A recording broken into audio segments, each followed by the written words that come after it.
오늘 우리는 이제 천국의 비밀이라는 제목으로 그 말씀을 나누고자 해요. 여러분 우리가 하나님 나라 천국 하면은 보통 두 개로 이제 좀 이야기를 합니다. 하나는 뭐냐면 하느님의 나라, 킹덤 오브 갓. 그리고 또 하나는 우리가 말하는 천국. 다른 말로 표현하면 뭘까요? 킹덤 오브 헤븐이니까 하늘나라 이렇게 이제 표현하기도 하죠. 우리가 이렇게 두 하나님의 나라 그리고 천국 이렇게 이제 좀 이야기를 하는데 여러분 그 차이점이 여러분 뭘까요?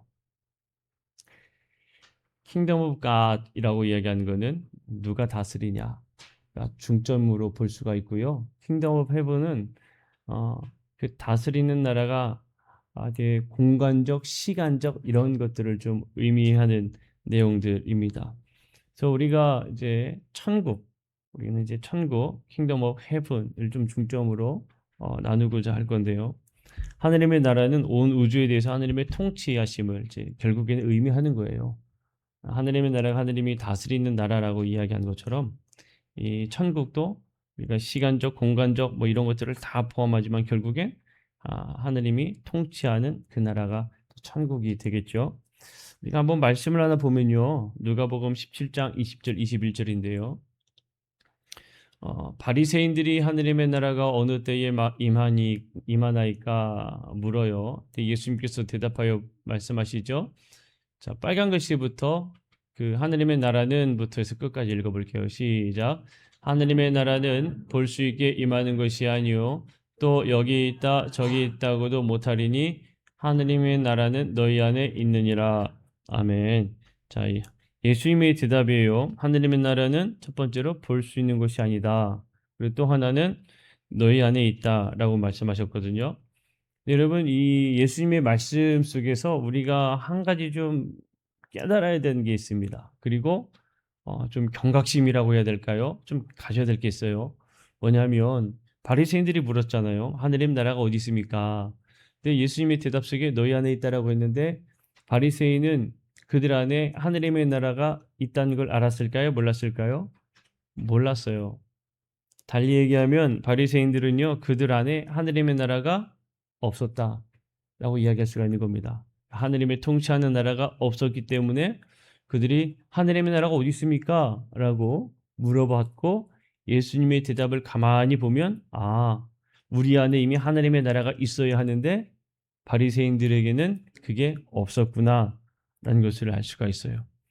그리고 바울이 우리가 함께 읽은 로마서 14장 17절에서 그렇게 이야기하고 있죠.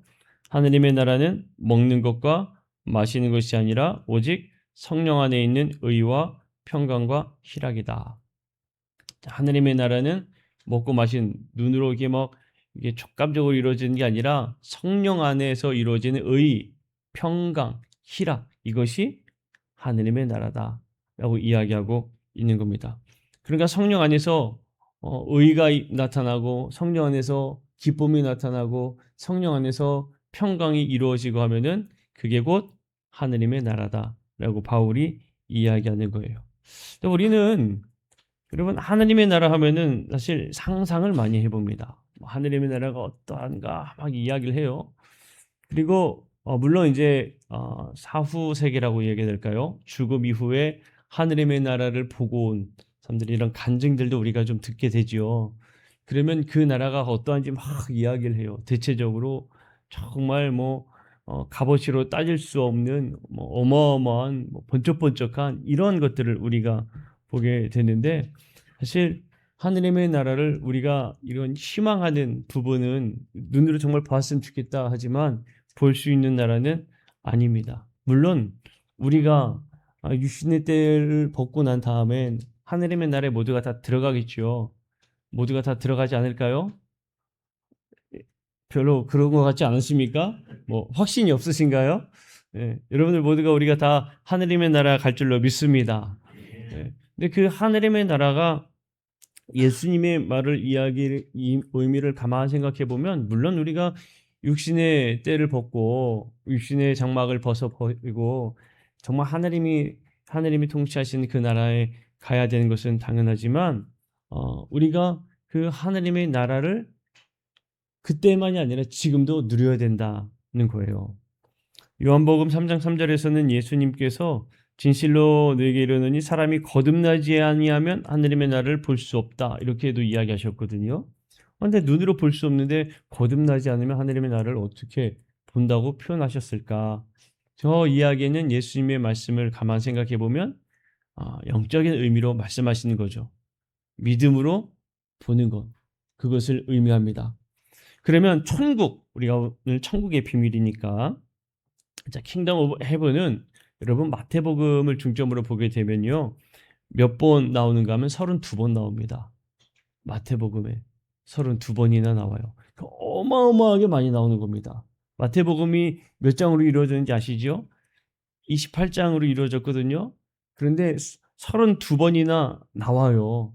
이 킹덤 오브 헤븐이라는 이야기가. 네, 중요한 성경 구절은 아직 아니에요.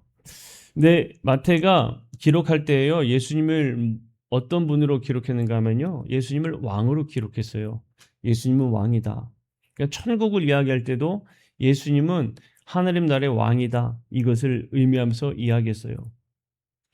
그러니까 천국이라는 말이 계속 나올 때 이것이 어떤 시간과 공간에 있어서요. 엄밀하게 이야기하면 예수님이 임재하는 그 나라, 그 나라를 이제 이야기하고 있는 겁니다.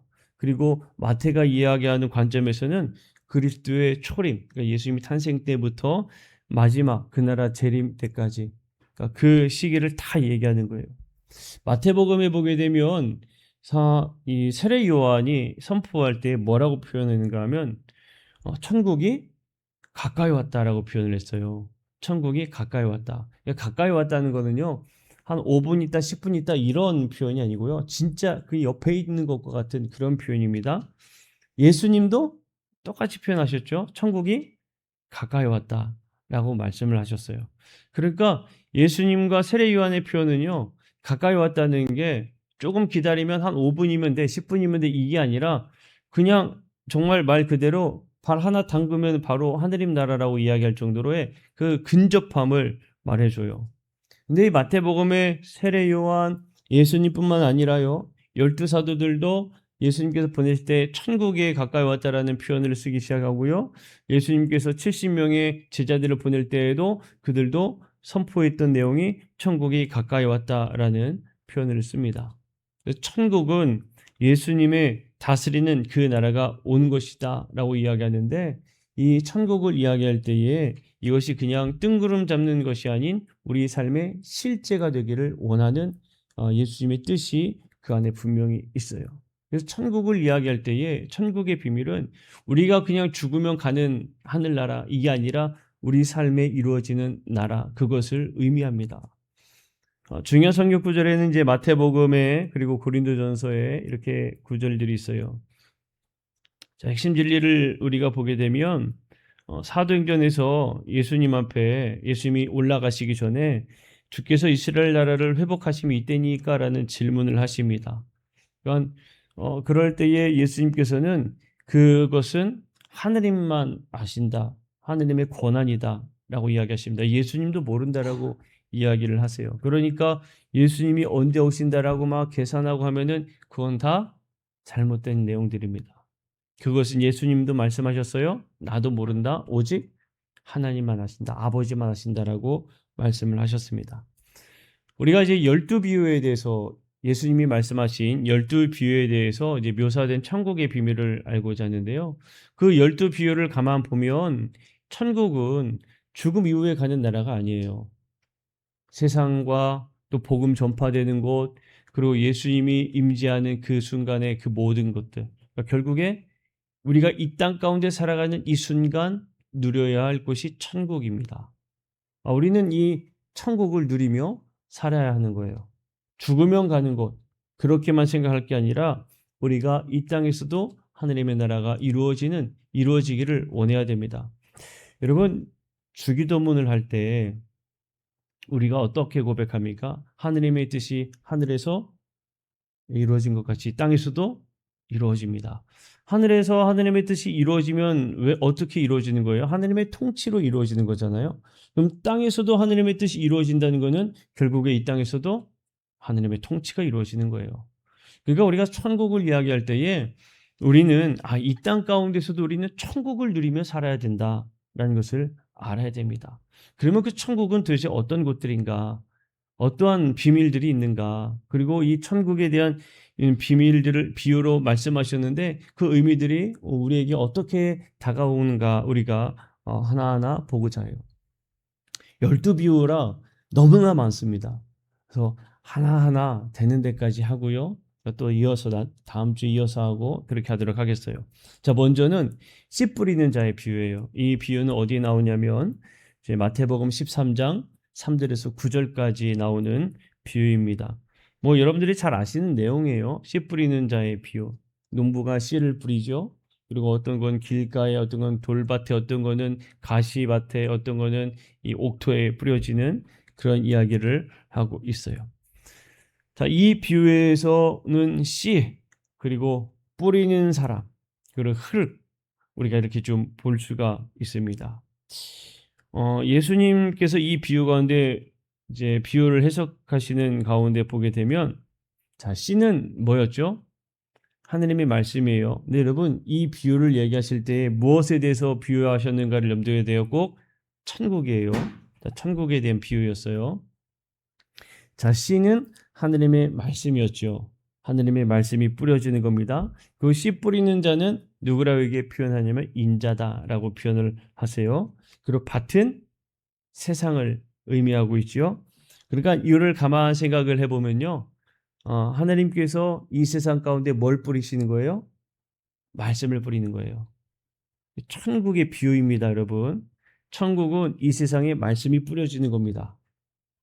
그런데 뿌려진 씨들의 반응들이 다 제각각이다라는 것을 우리에게 말해주고 있어요.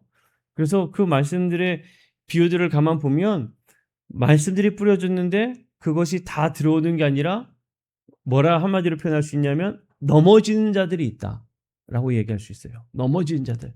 말씀은 뿌려지지만 그 말씀이 모두에게 다 들어오는 게 아니라 그 말씀은 들었지만 넘어지는 자들이 있다라는 거예요. 어떤 사람들은 길가에 뿌려져서 말 그대로 그냥 곧바로 넘어지는 거고요. 어떤 사람들은 돌짝밭에 뿌려져서 믿음의 깊이가 없어서 금방 넘어지는 거고, 어떤 사람들은 가시밭에 뿌려지죠. 그래서 믿음의 성장을 못해요. 왜요? 너무 생각할 게 많아요. 대체적으로 생각할 게 이 재물에 대한 생각들이 더 많습니다. 그런 재물의 생각들 때문에 이 말씀을 다 빼앗기는 거예요. 그런데 어떤 사람들은 그 말씀을 받고 열매를 맺는다라고 표현하세요. 여러분, 이거는요, 무엇을 의미하냐면, 천국을 이야기할 때에 모두가 다 하느님의 말씀이 들어가서 그들이 다 하나님께로 돌아오는 것은 아니다. 라는 걸 말해줍니다. 하느님의 나라를 우리가 이야기하고 꿈꾸지만 하느님의 말씀이 모두에게 다 들어가는 것만은 아니다. 라는 것을 우리에게 말씀해 줍니다. 항상 어떤 부분들은 이 부분적으로만 반응하는 이들이 분명히 있다라는 것을 우리에게 염두에서 말해줘요. 악한 것들이 때로는 그것을 빼앗아 간다라고 말씀을 하시기도 합니다. 자, 그러니까 이 말씀을 가만 보면요. 천국은 마치 씨 뿌리는 자와 같다라는 말씀은 우리는 하나님의 나라를 읽을 때 열매 맺는 사람들이 되어야 하는데 여기에서 이 천국이 믿는 사람들, 그 믿음의 사람들로만 우리가 그러니까 이 천국이 믿음의 사람들이 되어서 열매 맺는 것으로만 생각하는 게 아니고 하느님의 말씀을 우리는 계속 뿌리는 자가 또 되어야 된다는 걸 말해주는 거예요. 천국은 어떤 곳이냐? 하느님의 말씀이 계속 뿌려지는 곳이다. 거예요. 하느님의 말씀이 뿌려지는 곳. 그러니까 여러분들이 있는 그 자리가 하느님의 말씀이 뿌려지는 곳이 되기를 축복합니다. 하느님의 말씀이 뿌려지는 곳이 천국이다. 라고 예수님께서 가르쳐 주는 거예요. 자, 그리고 두 번째 비유를 보면 좋은 씨와 가라지의 비유예요. 이게 계속적으로 천국에 대한 비유를 하시면서 이어서 말씀하시는 거거든요. 24절에서 30절까지 있는 말씀인데 이 가라지가 어디에 뿌려졌는가 하면 좋은 씨들 가운데 뿌려집니다. 가라지만 따로 이렇게 뿌리지 않고 좋은 씨들 가운데에 가라지만 뿌려요. 근데 제자들이 이제 그걸 보고 이제 주인에게 농부들이 얘기하죠. 주인님, 저 악한 것들이 가라지를 뿌렸는데 우리 그거 다 뽑아낼까요? 라고 이야기했을 때 뭐라고 하시죠? 가만두어라. 가만두어라. 추수 때에 다 분리하면 된다. 걷어들이면 된다라고 이야기하시죠. 그죠? 여러분, 벼농사 지어보셨습니까?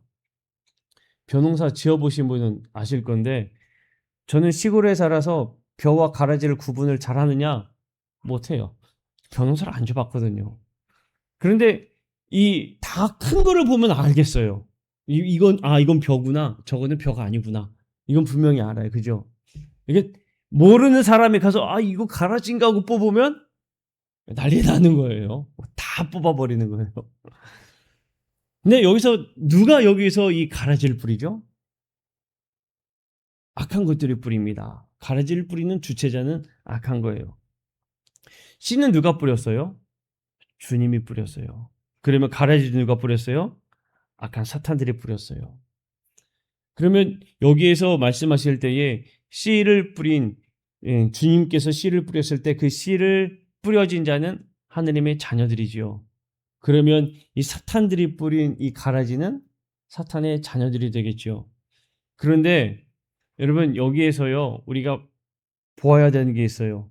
좋은 씨와 가라지가 구분되어 있어요? 같이 있어요? 같이 있어요. 언제까지요? 추수 때까지 같이 있는 거예요. 추수 때까지. 여러분 이게 우리에게 어떤 의미로도 다가오는가 하면요. 모두가 다 그리스도인이라고 다 이 좋은 열매를 맺는 씨라고 말할 수가 없다는 것을 또 우리에게 말해줍니다. 이게 참 여러분 근데 이게 전 좀 두려운 이야기예요. 나는 좋은 씨인 줄 알고 열심히 신앙생활을 했는데 마지막 때 가서 나도 모른다? 라고 하면 이건 진짜 돌이킬 수 없는 겁니다. 그죠? 하나님 나라 갔는데 생각해 보세요. 너 누구니? 나도 모르는데 하면 저 모르실 리가 없는데. 잠깐만 기다려 보세요. 제가 다시 열심히 살아보고 올 테니까 그때 좀 알아봐 주세요. 이게 돼요, 안 돼요? 안 돼요. 이게 반품도 없고요. 이게 없는 거예요. 그러니까 예수님께서 좋은 씨와 가라지의 비유를 말씀하셨을 때에 이 비유는 때때로는 우리가 함께 신앙생활하는 것 같으면서도 그 안에 좋은 씨가 있는가 하면 가라지가 있을 수 있다라는 것을 우리에게 분명히 말해주는 거예요. 그래서 그때는 언제 한다고요? 추수 때가 되어야 알아요. 추수 때가. 아무도 모르는 겁니다. 그러니까 이 우리가 그 우스갯소리로 그런 비유를 하시잖아요. 어느 장로님이 이제 죽어서 천국에 갔는데 장로가 왔다고 여기 짜장면 한 그릇 내와라. 그 장로님이 예수님 진짜 서운합니다. 내가 얼마나 교회를 위해서 헌신했는데 겨우 짜장면 한 그릇입니까? 그러니까 예수님께서 뭐라고 얘기하십니까? 야, 넌 짜장면이지 저기 저 목사는 지금 배달 나갔어. 그렇잖아요. 우리가 좋은 열매 맺고 이런 거는요. 나중에 가봐야 하는 거예요. 이거 진짜 무서운 말씀입니다. 무서운 말씀이에요. 바라건대 우리 모든 성도님들은 모두가 좋은 씨가 되기를 축복합니다. 이게 천국이래요. 그러니까요, 우리는 다 천국에 살아야 되는 거예요. 좋은 씨로 살아야 되는 거예요. 말씀이 뿌려지는 하나님 나라 가운데 살면서 좋은 씨가 되어야 된다는 것을 우리에게 예수님이 분명히 말씀하고 있는 거예요. 우리가 깨달아야 됩니다. 세 번째로 겨자씨의 비유예요. 자, 이 비유를 보면요. 마태복음 13장 31절 32절인데 겨자씨는 이 비유를 보면 겨자씨가 자라서 다른 풀보다 더 크게 자라고 나무처럼 자란다 이렇게 말씀이 기록돼요. 여러분 이 겨자씨가 나무는 아닙니다. 그러면 이 풀의 종류거든요. 풀의 종류인데 우리가 흔히 아는 유채꽃과 같은 거예요. 이제 가져왔습니다. 그 사진을 보시면 저게 이스라엘의 겨자씨래요. 겨자씨, 유채꽃과 같다라고 보시면 돼요. 그러면 이 말씀의 의미를 가만 보면요. 문맥상으로 보면 나무처럼 나무로 변화된다가 아니라 그만큼 성장한다라는 것을 말해주는 거거든요. 근데 이 겨자라고 얘기하는 유채꽃이라고 우리는 지금 언제 봄만 되면 유채꽃이 예쁘게 펴서 사진을 찍으러 가야 되고 이러잖아요. 그죠? 갈릴리 호숫가 근처에 상당히 흔한 거라고 합니다. 흔한 거라고 그래요. 그러니까 많은 그리스도인들이 겨자나무를 보면 실망한다고 해요. 겨자나무 나무처럼 이렇게 이야기를 하셨으니까 우리가 성경을 보면 그럼 겨자나무가 막 이런 트리같이 나무가 돼, 겨자나무구나. 이 조그만 씨앗이 이렇게 되는구나. 이렇게 이게 아니고 우리가 흔히 보듯 자 여기가 겨자씨 받침이다 하면은 뭐야 이게 뭐 이렇게 이제 반응한다고 해요. 저도 찾아보면서 알았습니다.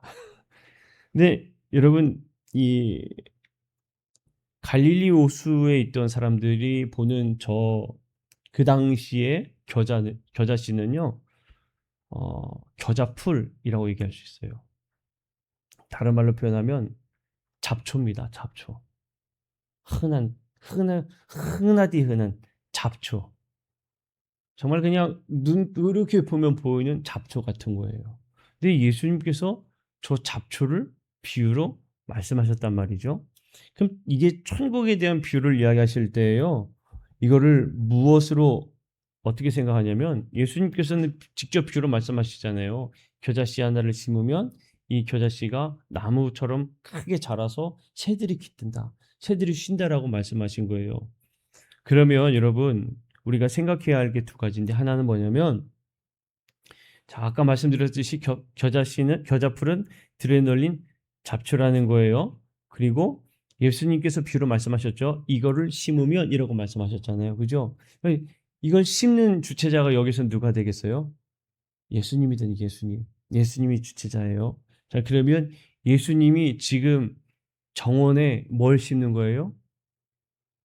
잡초를 심는 겁니다. 잡초를. 우리가 길을 가다 흔히 볼 수 있는 예를 들면 민들레 같은 거 정말 민들레 너무나 흔히 보는 민들레 이런 거를 뽑아다가 그래 여기 이 내 정원에 잘 심어야지 이렇게 생각할 수가 있는 거예요. 예수님께서 흔한 그 잡초 하나 가지고 정원을 꾸미는 겁니다. 근데 그 잡초가 여러분 아름답겠습니까? 아니잖아요. 근데 여기서 참 놀라운 비밀은요.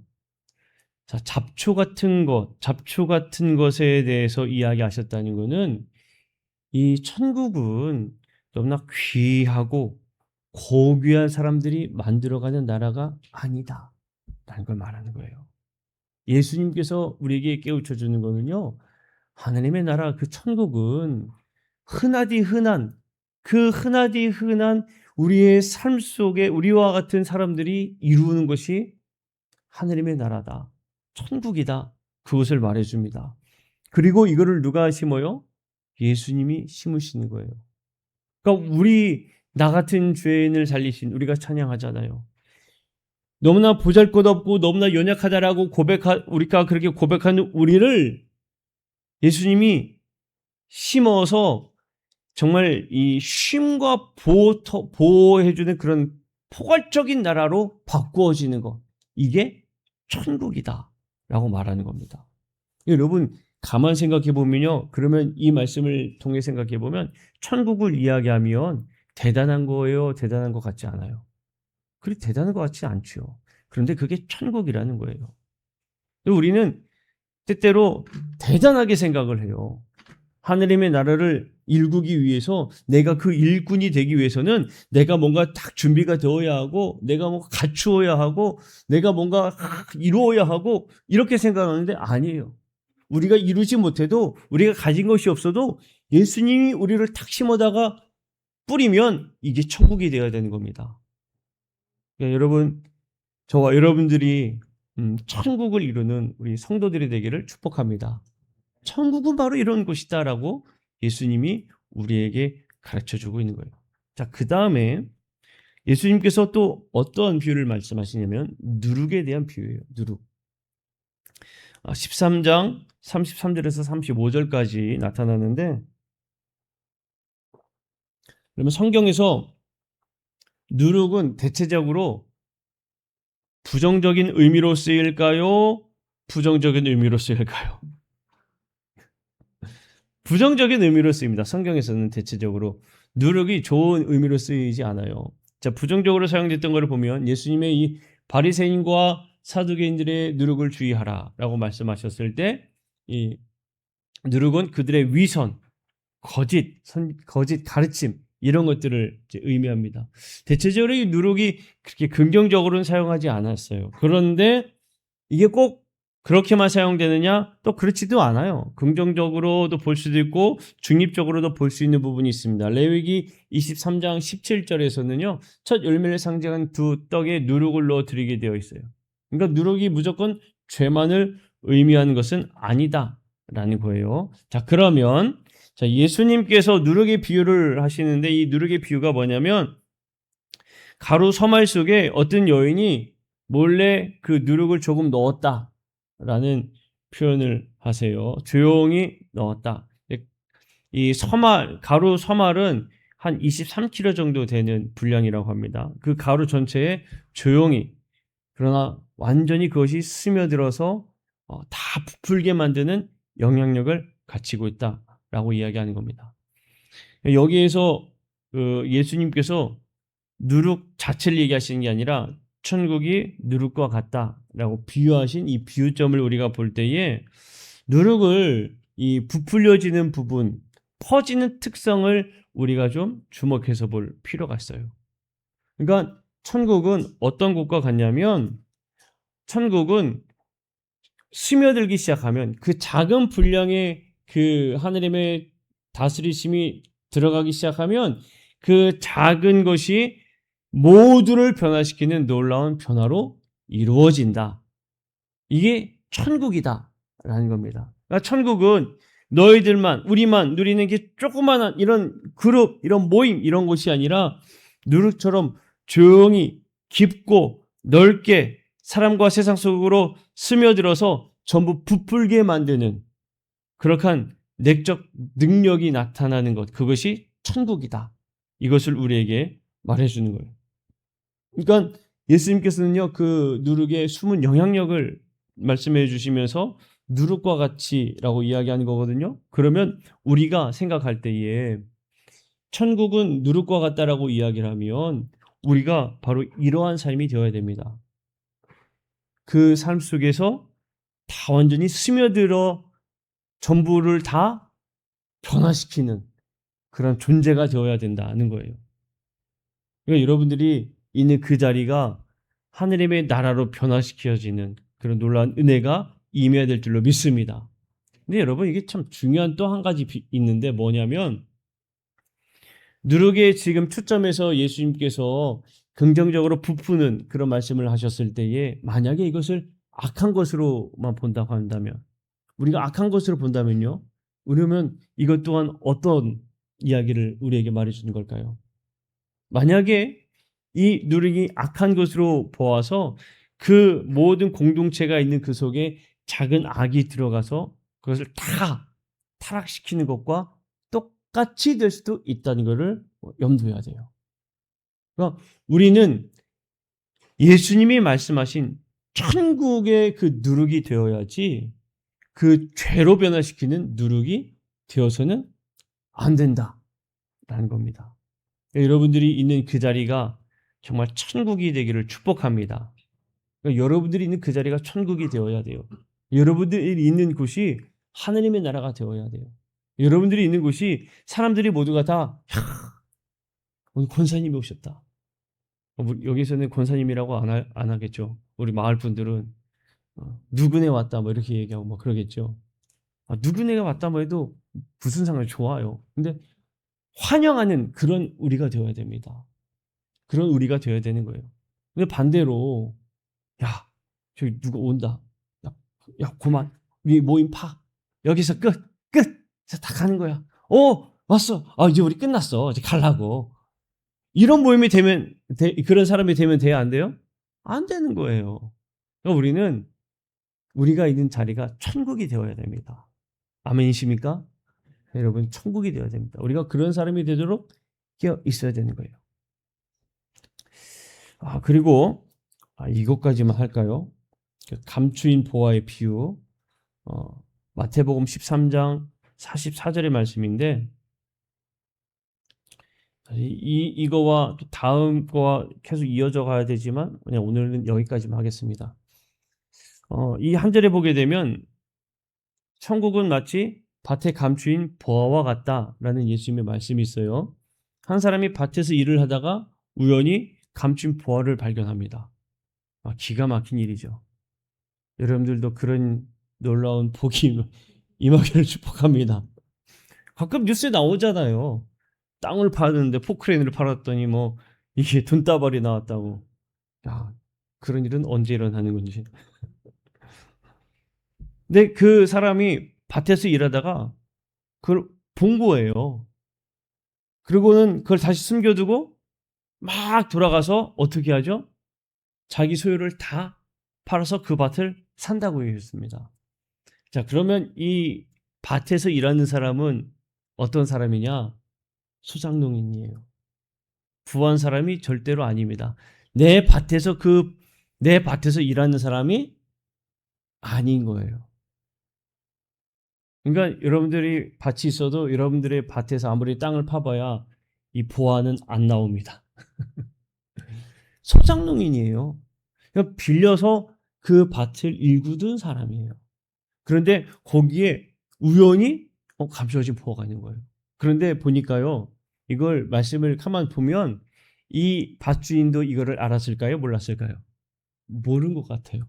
모른 것 같아요. 그러니까 빨리 가가지고 다 팔아서 그 밭을 뭐 했다고 했어요? 샀다고 한 거죠. 모른 것 같아요. 모르죠. 또 뭐 까먹었는지도. 자, 여기에서 핵심 포인트는 뭐냐면 우연한 발견이에요. 우연한 발견.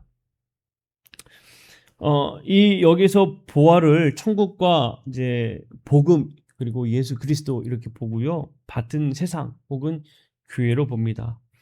그러니까 밭이 세상으로 볼 때에 그리고 혹은 교회라고 이야기할 때에 그 가운데에 천국을 어떻게 발견했어요? 우연히 발견했죠. 그런데 이거는 우연히 발견한 것은요. 그냥 일상적 삶 속에서 우연찮게 발견되는 것들을 말하는 겁니다. 우리가 어떤 특별한 일이 있어서 그것이 야 천국이다 뭐 이렇게 이야기하는 게 아니라 신앙생활하는 교회에서 신앙생활할 때도 그렇고 여러분들이 삶 속에서도 그냥 살아가다가 우연치 않게 그 놀라운 비밀을 발견하게 되는 것을 말해주는 거예요. 그런데 여기서 중요한 포인트는 뭐냐? 이거를 발견했을 때에 이 발견한 사람의 모습이에요. 이것을 발견한 사람이 어떻게 했습니까? 직접적으로 내 전 재산을 팔아서 그것을 샀다라는 겁니다. 자, 다시요. 이것을 발견한 사람이요. 야, 이게 웬 보아야.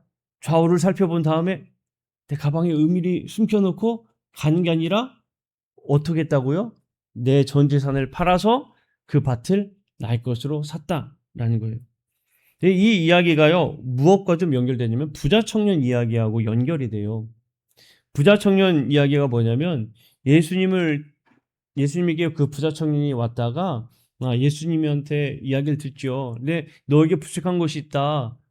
하시면서 하신 말씀이 너가 재물이 많은데 너 그거 다 팔고 난 다음에 가난한 사람들에게 나눠주고 난 다음에 나를 따라와라. 말씀하셨을 때 이 부자 청년이 어떻게 반응했냐면 고민하고 갔어요. 부자는 예수님한테 뭘 얻기 위해서 왔냐면 그 진리를 얻기 위해서 왔거든요. 그런데 그 진리를 들었을 때 고민하고 갔어요. 그러니까 반대로 오늘의 이 비유 속에서는 발견했을 때 내 것을 다 팔고 얻을 만큼 헌신적이다라는 것을 말해주고 있는 겁니다. 감추어져 있다라고 이야기했던 것은요. 누구든지 그것을 발견할 수 있다라는 것을 말해줍니다. 하느님의 그 놀라운 비밀, 은혜는 특별한 사람에게만 어두워지는 게 아니라 누구든지 발견할 수가 있는 거예요.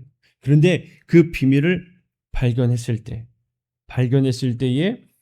정말 그 기쁨이 먼저가 되어서 천국의 절대적 가치를 깨달아서 전적인 헌신을 할 수 있는 자, 그 자가 진짜 천국의 비밀을 맛본 자다라고 말합니다. 사랑하는 성도 여러분, 우리 모두가 다 정말 천국의 비밀을 맛보는 우리 모든 성도들이 되기를 축복합니다. 우리 모든 성도들은 천국의 비밀을 맛본 사람들이 되어야 돼요. 그래서 천국의 비밀을 맛보면 세상 가치는 중요한 게 아니라는 얘기예요. 더 이상 중요한 게 아니라는 얘기예요. 정말 저게 나의 것이 되어야, 어떻게든지 저것이 나의 것이 되어야 한다는 게 중요하다는 겁니다. 우리의 삶이 그렇게 변화되어야 된다는 거예요. 사도행전에 보게 되면 아나니아와 삽비라의 이야기가 나오지요. 그들이 그 바나바가 다 팔고 하는 거 보기 좋으니까 자기도 하고 싶어서 팔았어요. 그런데 그게 자신의 온전한 기쁨으로 판 게 아니었어요. 그러다 보니까 무엇이 보였습니까? 아까움이 나타난 거잖아요. 그러니까 전적인 헌신이 안 나타나는 거예요. 여러분, 예수님께서 말씀하시는 거는요, 저 천국 비밀을 맛보았다면 저것을 어떻게든지 내 것이 되기 위해서 정말 몸부림칠 수 있어야 된다는 걸 말하는 거예요. 그런 삶이 되어야 된다는 것을 우리에게 말해주는 겁니다. 그 사람이 진짜 천국을 소유한 자다라는 겁니다. 그런 반대로 잠깐 달리 이야기했을 때, 잠깐, 야, 보았는데, 야, 진짜 비싸다. 값어치 있다. 야, 예쁘네. 여기 있었지? 이렇게 싹 덮고, 내일도 하면. 이거는 천국을 소유하지 못한 자다라는 겁니다. 우리는 이 천국을 직접적으로 소유한 성도가 되어야 함을 말해줍니다. 자, 오늘은 여기까지 할게요. 자, 사랑하는 성도 여러분, 예수님의 비유들은요, 결국에 무엇을 말해줍니까? 우리의 삶 속에 드러나는 천국을 말해줘요. 천국은 우리가 육신의 때를 벗고 가는 그 나라만이 아니라 지금 이 세상 가운데 충분히 누려야 할 것들이 하느님의 나라임을 말해주고 있습니다. 그리고 그 나라는 누구든지 얼마든지 누릴 수가 있는 것이다 라는 것을 우리에게 말해줍니다. 오늘 말씀들 하나하나 기억하면서 여러분 모두가 다 하느님의 나라를 소유하는, 천국을 소유하는 우리 성도들이 되기를 축복합니다. 하느님의 나라를 우리의 삶 속에서 발견하고 우리가 신앙생활하면서 발견해서 정말 그 기쁨에 젖어 온전히 헌신하는 우리 성도들이 되기를 바라고요. 그리고 내가 정말 선한 영향력을 끼치는 그런 누룩과 같은 존재, 정말 모두에게 모두를 변화시키는 그런 존재, 그리고 내 삶의 흔한 그 속에서 정말 놀라운 하느님의 나라가 임하여서 모두가 함께하고자 하는 그 삶, 그러한 삶이 되시기를 주님의 이름으로 간절히 축복합니다. 우리 함께 찬양하고 기도하고 마칠게요. 우리 하나님의 사랑을 사모하는 자